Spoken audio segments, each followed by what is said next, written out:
chỉ thật lơ là mặt ngoài ra thì chân hệ quanh chỉ quanh chỉ họ mà ra tầm mũi thâm kèm hệ sau cầu khai tròn kia tầm nào đặt người thì ở cái lui hầm bao chỉ là cái lơ này tầm vô số Hebrew của chữ vẽ tròn chữ quan tật chữ bắc là cái Pori giờ tới hôm bằng tiền ya khăn mày chỉ drill mặc ở bên đông bư xong hôm tròn cây trưng khăn mày tinh cây ăn trưng phùng que mồi hạt tròn lọc tươi bự bẹt đồng trôi hôm nào đập bắn mà lại ngồi cúi chỉ trôi đông nào trọc quay ta là môi chiên trọc quay chỉ mồ kia của ní để sao đang đùa cú răng hòm lời ăn bớt nào đang đùa dụ lại cái tăng chặt hòn kia bớt kia tóc bừa xoa chỉ bừa nào bớt tầm ấp của ní cú răng hòm tầm khăn mày lời kia nào cắn hò lời kia của ní oanh tiêm tia nâm pu e sao giờ mà nào tu đơ sâu xa tách lời nào bằng chơi chìm con bục ra tí ngăn khăn mây kít dứt tắt na bà coi bằng ít bước bằng mất con an để là tù tun mà bằng nắp là bằng world chân mà nào nhang nhâm ắt mùa cơ lỗ nào mình bước bằng họ tò chị đặt tròn ta tầm tương này cực trần rạc lo giờ lắm phun hè một anh ốm mà đôn đơ trời sang giờ lá oanh mà đơ một trời sang giờ lá mong đơ trời sang chỉ bật lấp tường mong đơ một trời sang chỉ hò rò còn tôi biết rất còn quan trọng chút mặt hàm hay đặt ban tiếng nào ngoài mấy về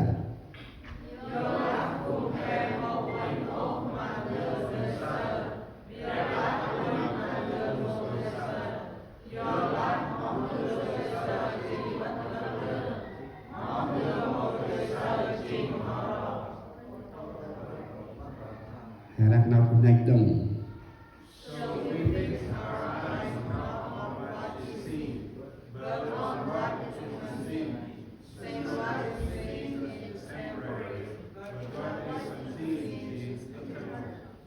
đặt nào giờ đúng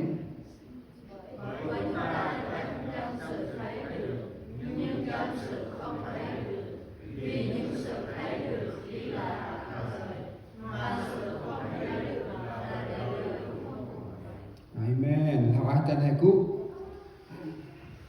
lọt lên cấp chân cùng ba lão ai là ngồi vùng gừng cam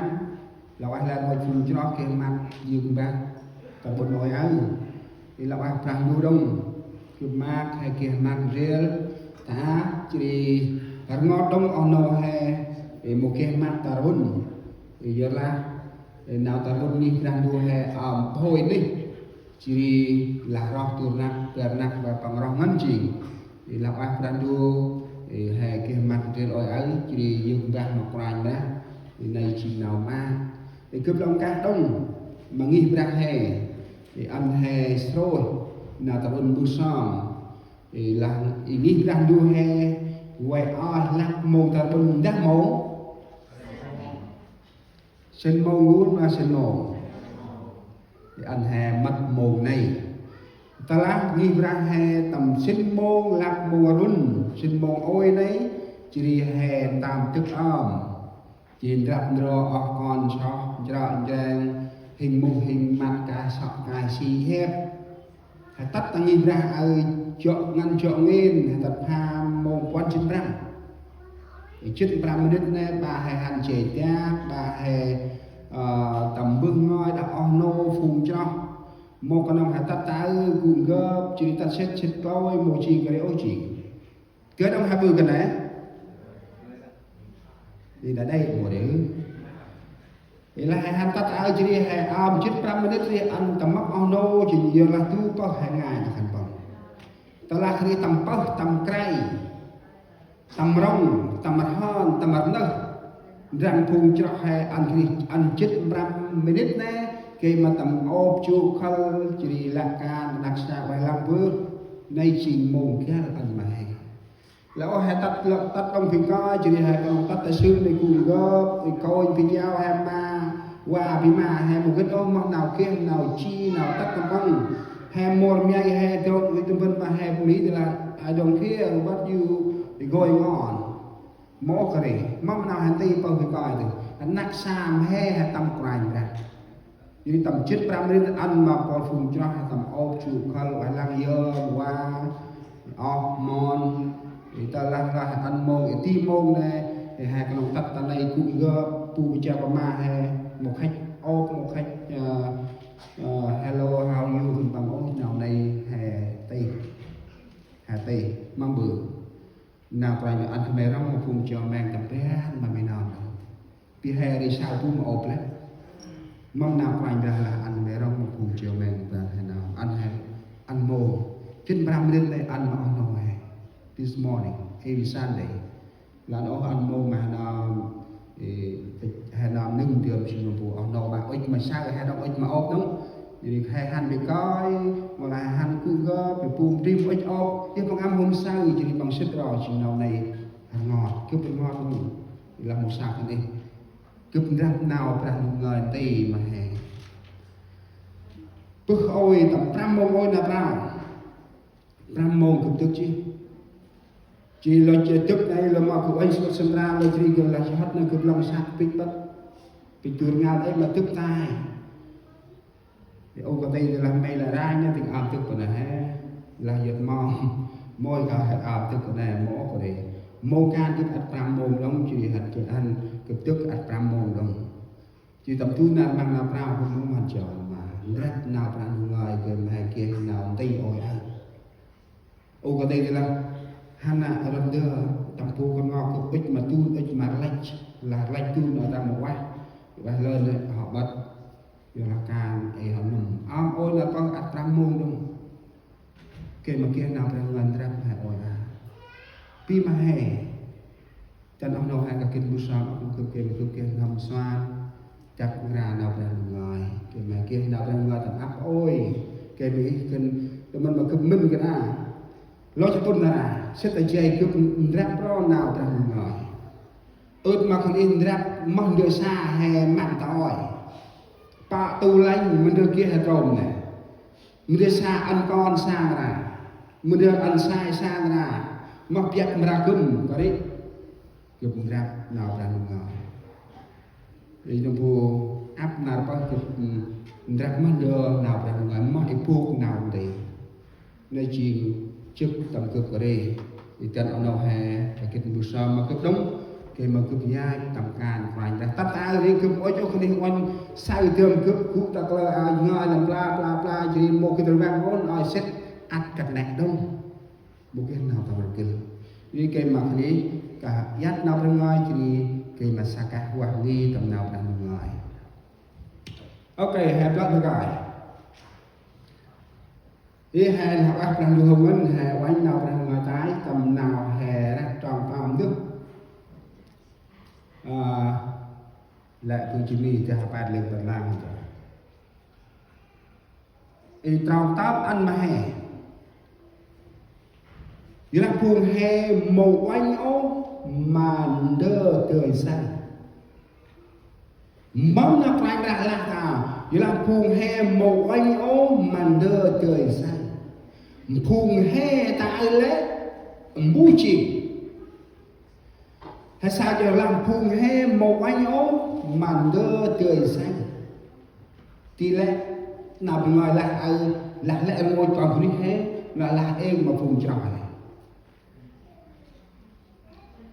như là phùng hè màu oanh ố mà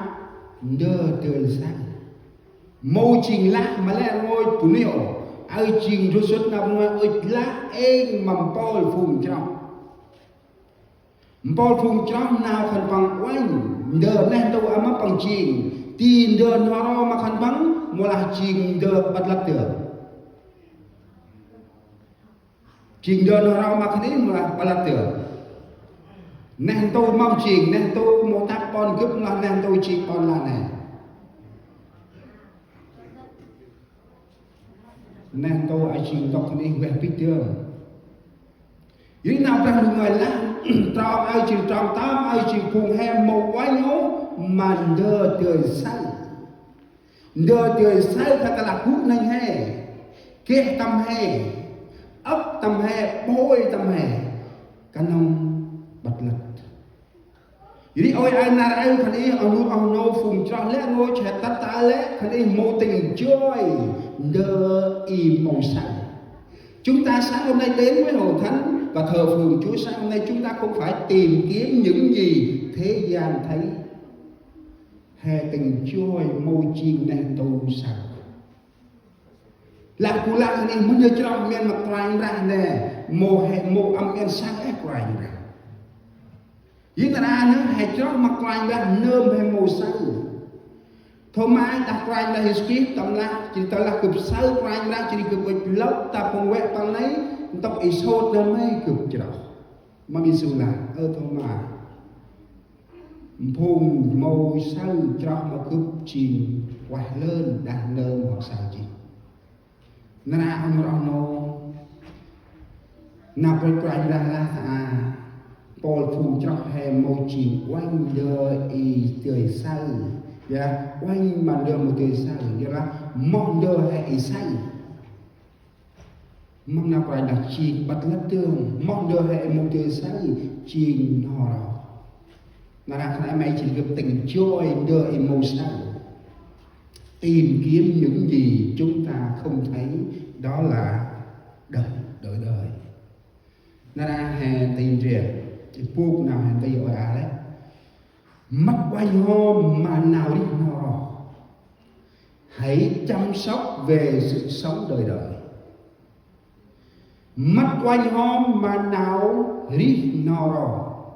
là chỉ đi lẽ ngồi phùng cho hè ăn minh rẻ mong được cực mắt mong được cực quanh mong được cực tren mong được cực bật nhảy tâm rì chi cực cái màn đời này nó ron thành cực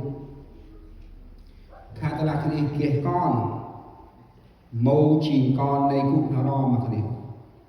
khá ta là cái này kia sai khá ta là cái này kia ur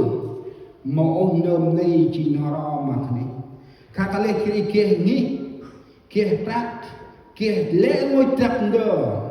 lẽ đờ này mâu chìm nó ron hàng rêu cũng rêu thành hào usai còn bật lật tắt na quanh ra qual nơm hành lo nơm hành phải coi các trẻ Philip nó đi chỉ usai thật bằng phương đom cũng trên tắt bay quanh ra qual của Philip hành lo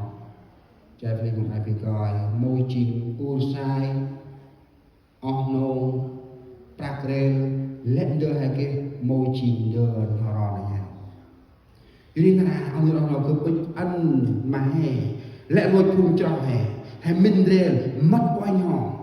mong đơn nào hè ôi mất quanh hòm nè mất quanh hòm nào cho mất quanh hòm nào đi khăn anh may chỉ đi cướp ta nắp prime ra mong đơn hè ôi nè nào đi hè mô ta nè tôi ai khát là sang rong đứt trai cả ba khăn na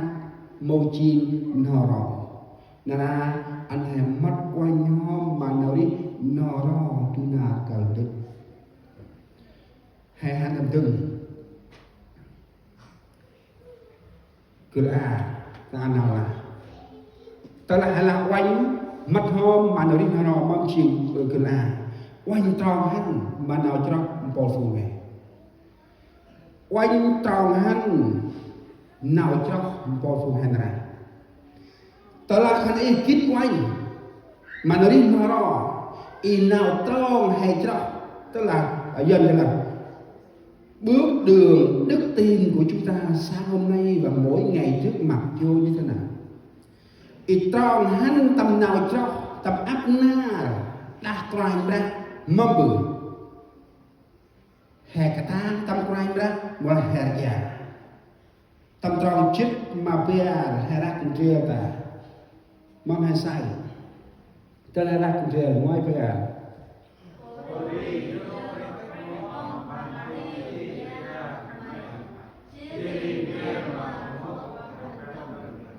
mong nào quan ra là ta bố đi giờ phải hông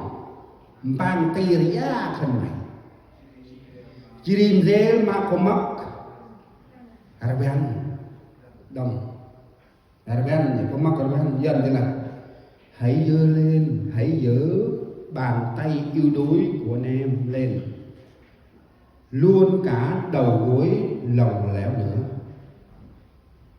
Bàn tay yếu đuối có nghĩa là gì? Bàn tay hè nằm bùa ya mong chìm ta ai chìm tầm tích nào chóc tầm hè dưới là ai buộc nào hẹp ít ăn đức mất thom mà nào rít nó đó nào chóc mẹ tròn nào chóc hè in nào chóc thì vẫn in doa choa tầm nào chóc hè là ai cả ta đông mà là mồm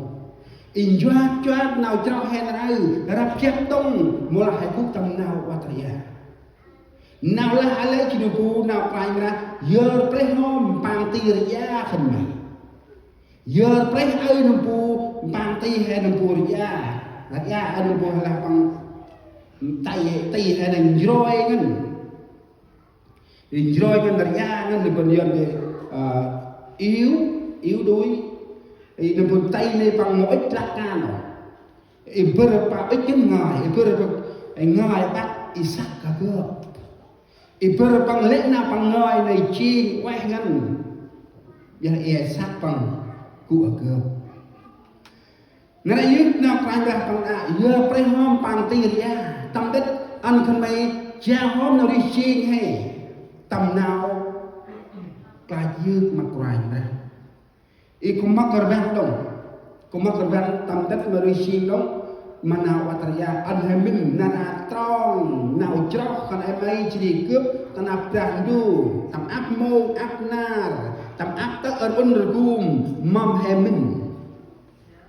tầm primia chia ngân là tầm Việt Nam đi mình làm mông hay nào hay nào tầm primia hay chia ngân mông áp mông ca môn tầm mập bàn bè môn hành hè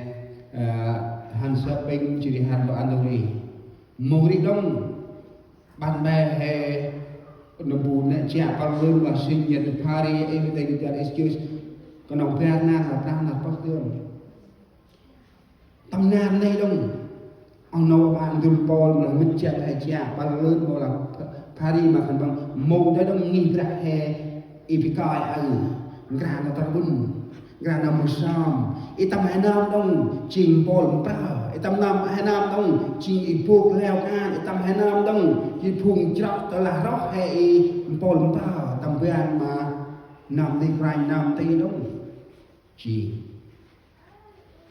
như nào ông nô he tam he mắt quay hôm mà nào đi nào đó khả năng may chỉ cứ tròn nào chọc hay tầm áp na tầm quay ra mâm chim rồi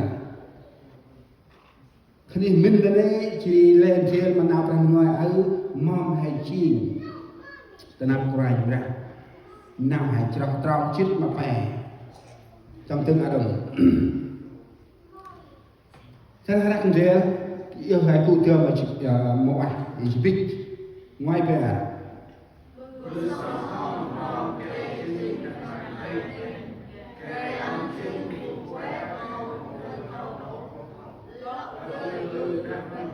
nào ác ra đua hồng anh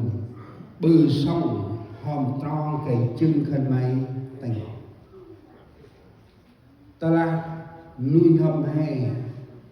cụ tầm nào chút cụ tầm nào rồi nan man y kìa lúc vừa đi đâu chỉ cắt chỉ rồi thậm chí một cái ông đông với năm mông am am bự sông hôm tròn cây mà chân khăn mày tanh tầm nào giờ khá làm đường thẳng cho chân anh em theo ta lá nuôi năm hè mỗi chân hè mỗi nhau trà ta là hình nuôi năm hè tuôn chân hè một lão trà chỉ tên tròn này ý chân chân du ca anh hè kít nuôi năm hè trong quanh chỉ ta tóc cướp mà mình chừng cướp mà cho là ôn bùi ôn chân hè nói ham ra sai yun chân hè tầm nào bậc bài yun chân hè tầm nào pa lươn ý cơ ngân nào ta ôn ta chỉ rồi nào tầm bước xóm ta chỉ đau bữa nào mà rồi đau rị chỉ đau hơn kiểu in nào bà thì cười ngân nga cái đôi ní cái đôi khi nào tầm này chỉ rồi ai mà cực kho nấu cực bạn bè cả là cực ốp mày nè mô giờ ít hành là phụ ếch qua là mà hành cho kho cho ảo hành rồi người khác gọi anh đó, đi liền không còn mặc cái gì hết mà tôi gọi ngày hôm nay ngày mai mới trả lời tại sao vậy ông chỉ cười thôi ngày hôm nay cũng vậy nói về cái sự thờ phượng đến nhà thờ chúng ta rất là mệt mỏi còn cái việc mà mình nuôi cho bản thân mình ăn uống chúng ta đi không cần biết ngày thời tiết như thế nào xa bao nhiêu trong cái quán đó ăn bao nhiêu không cần biết dưới hai sai mất thom mà nó đi nó nên ông nó hay mất mà nó đi chi hay nó mình đời sâu xa bộ số ao ngút mà nào bao lương rinh chi tăng chi nung chi cái nó phải đã hay mất ngay mất thom mà nó đi nó hay là các bạn là hay các bạn ngành cướp một hạt tôi cái nếu cái nó cướp bình to với cái mà nào chọc hay chi tay vậy mà này chân chân tôi con nghĩ ra hè ăn hèm mất mà nó đi nó đã ô hèm mất là ngày sáng tông chi bông cho tông chi ao nút tông chi đưa sâu xa tông chi ốc xa nói hàm đông ốc xa nói ta này ông mà mình dân thì là rồi cao máu rồi bị huyết áp cao nữa rồi mình ăn uống ở đây cũng là đủ rồi nhưng mà về thực linh chúng ta không bao giờ chăm sóc đó là đời đời cho chúng ta còn cái phần ăn uống cái này cái kia thì ở đây chúng ta đủ hết rồi hay là trên lòng thương rồi tầm tôi xuất nào bên ngoài cả mòn nương này cũng quen áp na là phùng bông cũng tập phùng bông chân praku tất na này Petron trên Yohan telahan tất này sai nơ mà quen pin phùng căn ai sai đóng nầm này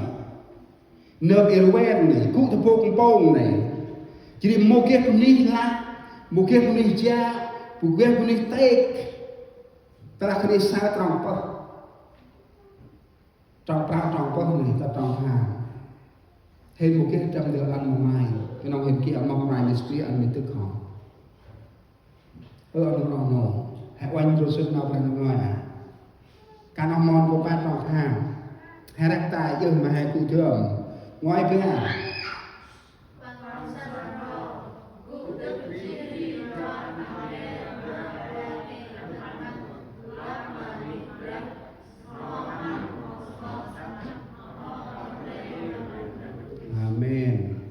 bằng chặt rõ ta là Petro là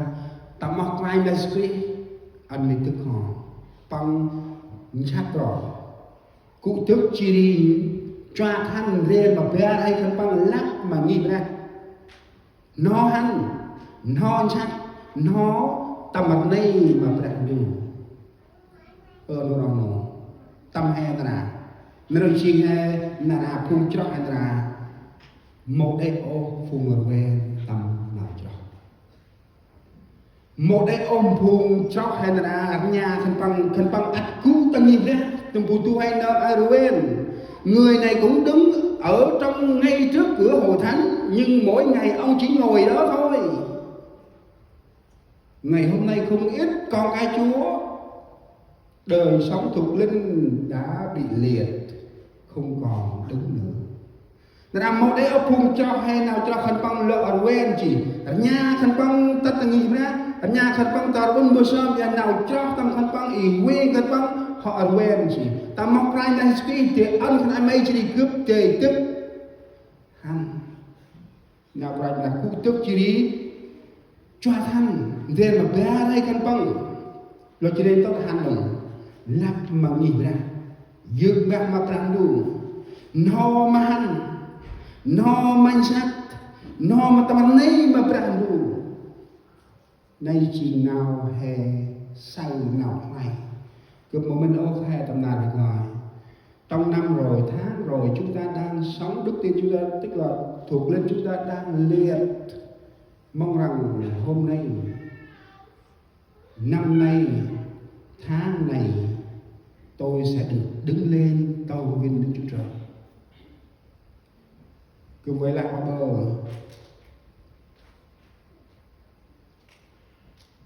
một cặp lá nào chỉ mà trong mắt đó chỉ cặp lá ai mà làm đủ tầm nạt hay skill chúng ta trong cặp lá nào là con phải đáp được tôi Samuel tầm nào phải năm khai phải năm phải năm bằng tiêu tức tầm đây mà phải đủ cả ra trong lòng bằng tiêu tức trong lòng màu bằng chỉ đi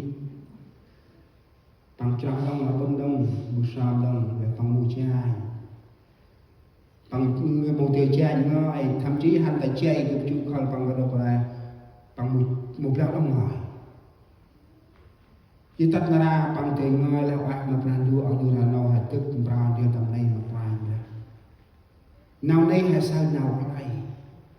lúc ấy mà là ngồi phùng còn tu còn đâm ông nào ba có tôi Samuel kia là tao được 2.000 đam được bằng quen đam được bằng quét đam được bằng một tên vương ngôi tầm huy tầm nào cho bằng ra bằng tức nó mà ăn nó mà sắc nó tầm này mà phải năm nay chỉ công phu dân là đây là cái bằng chứng sống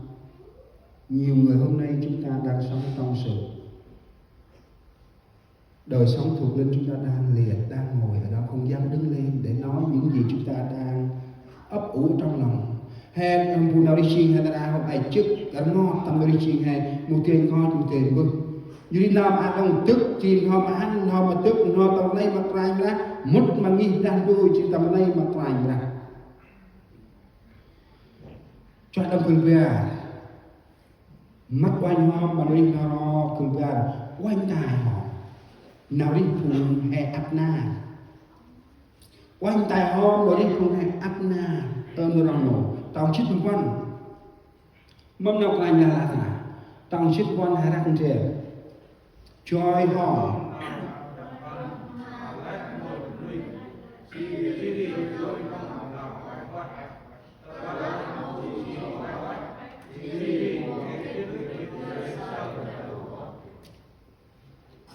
lâu ác của anh ra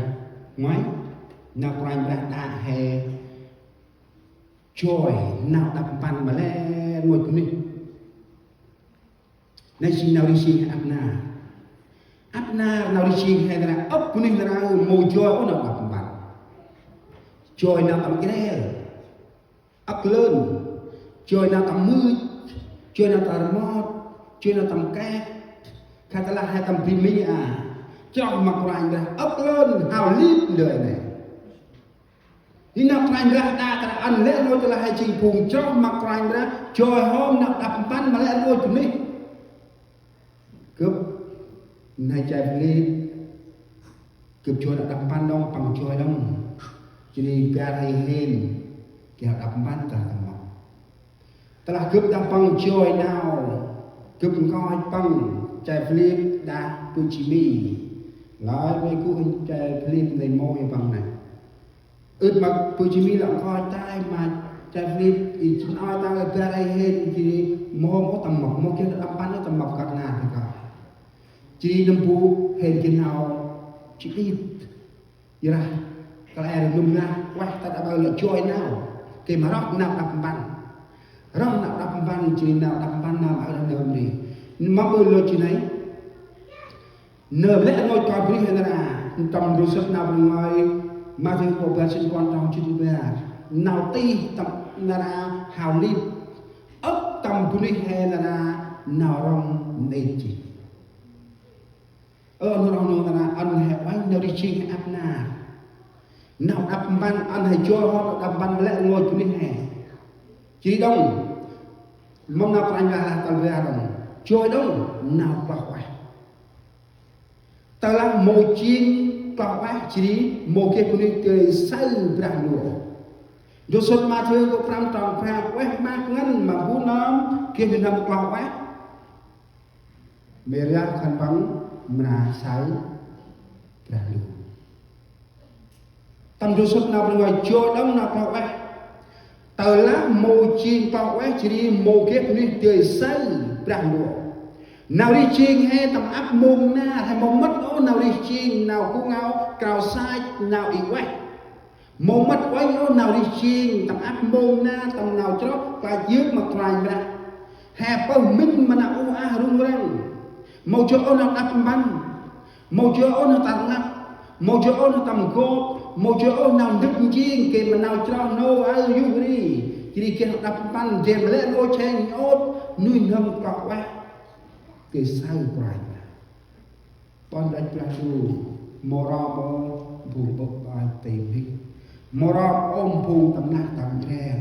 mora ôm phung tầm nát tầm xoài mora ôm phung tầm kép tầm rau mora ôm phung tầm mươi tầm mọt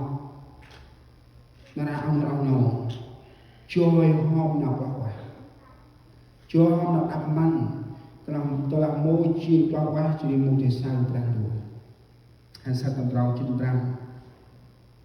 mong nào phải là không trong chín brang chân hai đắc cái này cũng ra hò ngoài về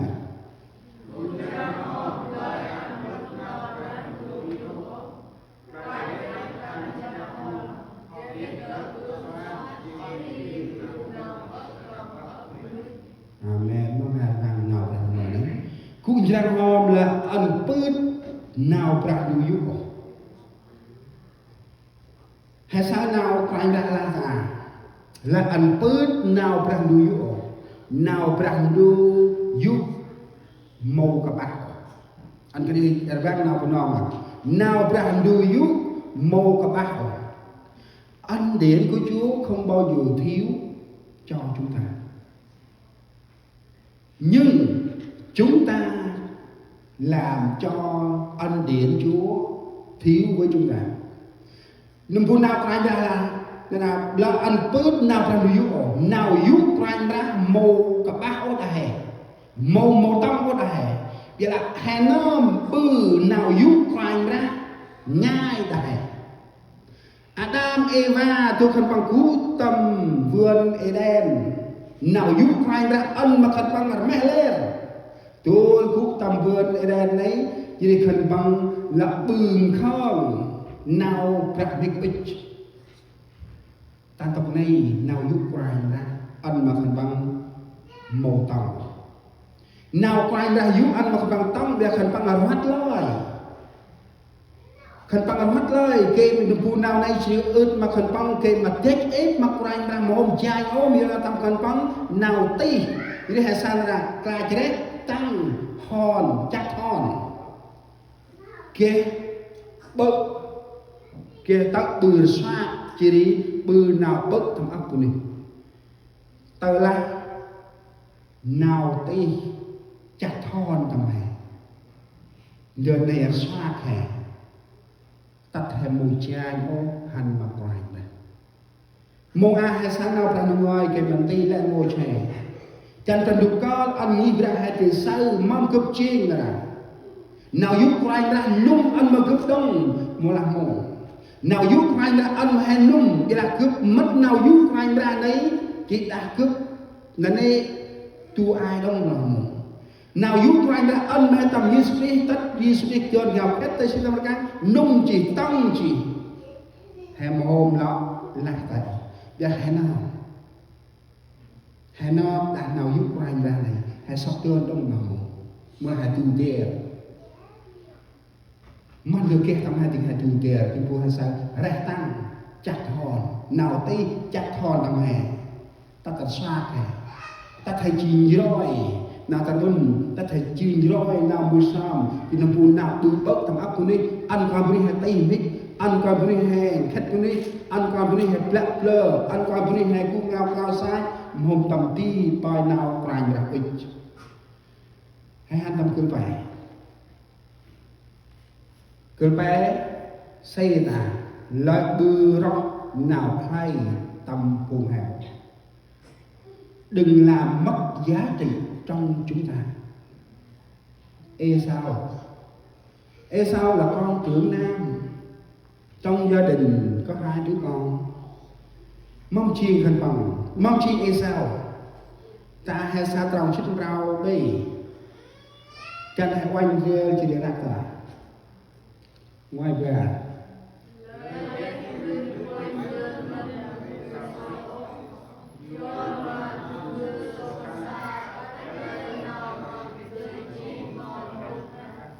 Hasana lời kia phun đi quanh thơm nâm pu Esau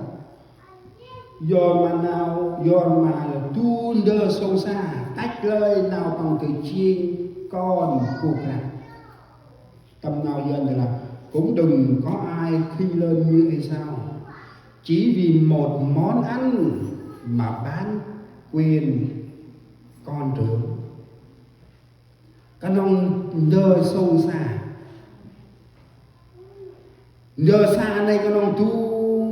ngàn khôm to tại tóc mong chi kìa sao bằng hôm ai chiên con buộc ra đâu mà làm hồ chết bự đi hắn mệt hắn biết hắn giòn hắn bữa nào hay bữa nào chỉ từng hắn biết hắn giòn hay bây giờ là hắn yêu tâm pri chết này chỉ hót vào mỏ chỉ chết này sai ya có đi cầm to tóc ở đây sai đứt cá bầu đứt cá đâu chỉ đi nó cũng làm mình hơn rồi là mấy rốt to là tóc của ăn cơm từ Nga mới chỉ ngon rồi mấy cái đấy đơn giản một cái nấu nào có chỉ thì ăn từ cơm bò đứt cá chỉ đi chết nấu thì là ăn từ Nga free ok mơ bự ya có thì là tờ là cơm ăn là mấy mẹ ăn cơm trình buộc nấu mà phải ý là đơn giản đơn là ý là em mẹ ăn là không ngờ cái lời nói của Esau nếu mà em có thể cho anh một tô cháo thì anh có thể cho em trở nên con trưởng nam được không? Được, không có gì. Em cho anh một tô cháo. Hay sao nào ngoài này mình mà thương thế? Giờ là rất là đơn giản, không có gì trở ngại hết. Sau đó điều gì xảy ra? Những cái nào nó đâu nào ai mất bao nhiêu hôm mà nó đi nó đó lời hay từ đó ôn nào play tầm phu nghe nào play tầm phu nghe này chỉ một vùng mâm chỉ hay chỉ vùng cho mặc quanh đó hay chỉ vùng prang du sách chỉ là anh ô rock nào play tầm phu nghe mà giờ nào đi chi này tôi à hay ít nữa ra ít tình trôi mình đưa hay cơ gì kia cơ gì xa các mà con hè đại việt em đừng rồi một lao qua cái order pizza order hamburger mắm bự khăn bằng cái nào là call or take khăn bằng nằm chừng trong tay sao nghe cho qua cứ ở cửa ta vừa dứt đời xa trong xả họ muốn dễ nhất nhưng không muốn làm pi hè làm cái đời xa và tôi lành thì mang được cơm cà kia quay kia lên kia lên ra kia hay bây giờ pi con này cần bằng cái mà quay trong cái website hamburger mà loài thì nói tập con thường chuyên này nó đi sinh là nói lớn đã hệ cái mà mất tại ngay nó đi sinh nó rồi chỉ dùng phun ra ao đâu đâu hay ít ngân đợi cơ chạy về con này ngã mà thứ tự thì gần con là áp nam áp khay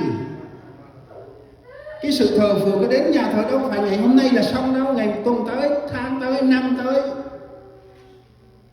chúng ta giống như sao coi thường cái sự thờ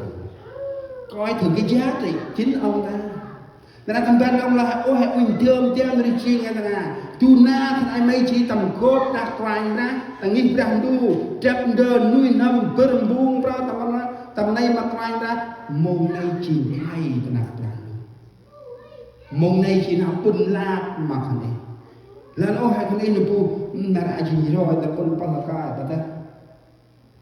hệ tu đi tầm nghìn năm rồi bắt đầu lâu tu đi tầm nghìn năm tầm phút tao thấy mà hay là ôi con nên là mình cưa sản buồn cần cho bên ô của thầy mà hai ta tuân thừa màu của công ty mỗi ai sạc dần ô của thầy là hắn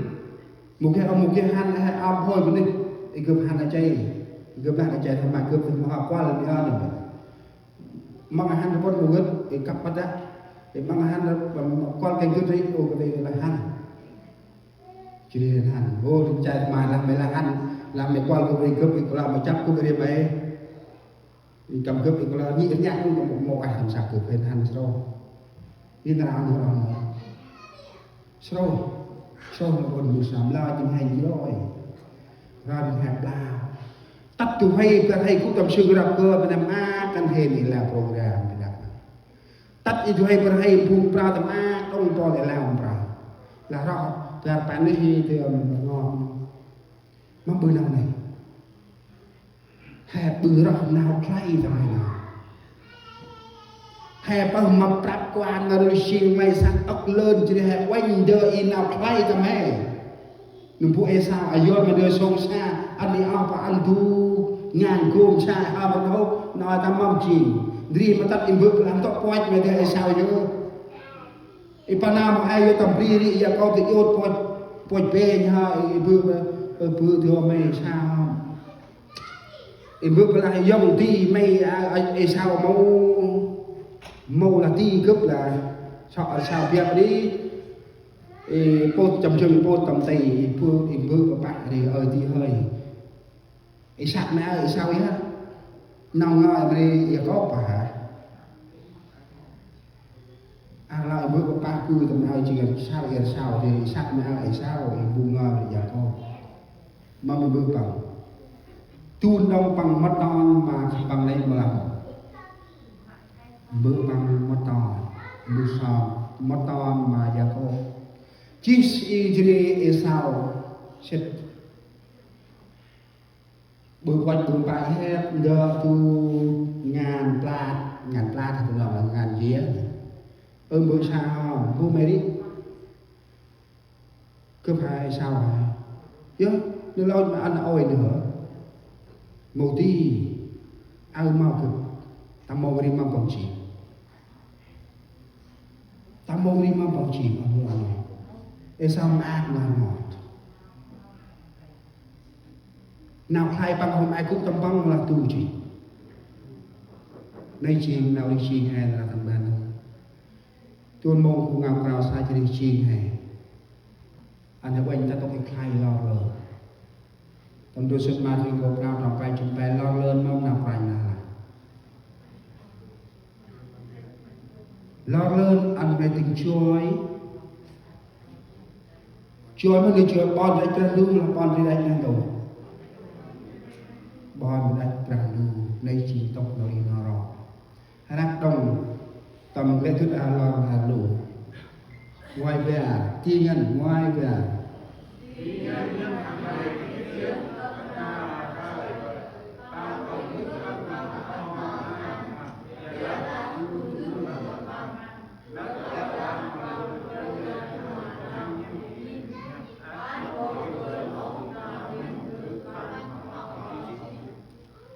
sáng nào ác nào ngọt ta là khái mây chim e sao ôi ai yêu tu ngàn plat này ăn mà mít cái xa nó là e sao môi chi tầm đôi suất đâu chăn phải tầm đôi suất là ăn khái mây chi cướp ra chim e sao yôn đưa sông xa mà bử yôn đưa sông xa khăn mây kết ta là tu nan ta cài bằng ích bước bằng mất đỏ như là putun mà bằng nắp ta là bằng vô chân mà nào nhăn nhâm ắt một cái lỗ nào mình bước bằng họ còn chỉ ví dụ sáng hôm nay anh em là e sao muốn cha mình chúc phước, sự phước hạnh của cha đã chúc cho em mình rồi. Ngày hôm nay không phải Esau trong sách nữa, trong Kinh Thánh nữa. Ngày hôm nay chính anh em là người là Esau. Cái giá trị anh em như thế nào trước mặt Chúa ngày hôm nay? Inaplai henara oya tanaprandu bom hai chi. Telah cướp chi Esau khana mai chi Esau. Telah putun khana mai chi cướp bom hai chi mát và ngọt. Ôiประมาณต้องกันอาคือตะลุประมาณต้องกันอาคือมีซอกับประมาณต้องกันอาคือเยอะจับเดียวประมาณต้องกันอาคือโซ่ตะลุบุษามองดูมองอาจีรีปูตูนมาเกี่ยวให้ต้องตะบอนเห็นตนาดีบูระกำกวบรักตัวให้พรำริ้วรันตัวเองนะtất gia tăng nghe là sạc vào nào ta đây một cái sạc bằng thì sẽ tay chơi bằng nhầm vào nào thì bằng ô tiền mà giúp bằng nô bằng ô cái này đang cần tu nào cần là ông nào kia đi sạc ta suốt này chỉ cướp cần ai hắn đó mà đủ xòm đồng mong bự cướp một cái sạc nara thằng bạn nó ông đang mua nara ngày cũ đi anh belum makan lah. Wetana pernah berusaha siapa makan lah, mempunyai lah antu roh nau kaya tanah mai. Telah kena mai jadi cing boh anboh nejat. Telah kena mai jadi grup cing nau ang apa yang sekilas tentu material program. An nau ang menjadi tanah pu kemam pu tanai ma pradu tanah kaya. Dan oboh nejat. Lần po này là yêu u chạm vật đi anh thằng này chỉ cực chỉ nào an sau nào an này mà lại ngồi phù cũng phải chờ vào nào vùng bạc hay nào đó người ta làm một cái trần hè tức là ngồi treo mặc quanh này anh còn ốt nào hay tầm áp na con của đi hay mức sao mua hai chiên là hai chiên Esau là Jacob, in nào hay không em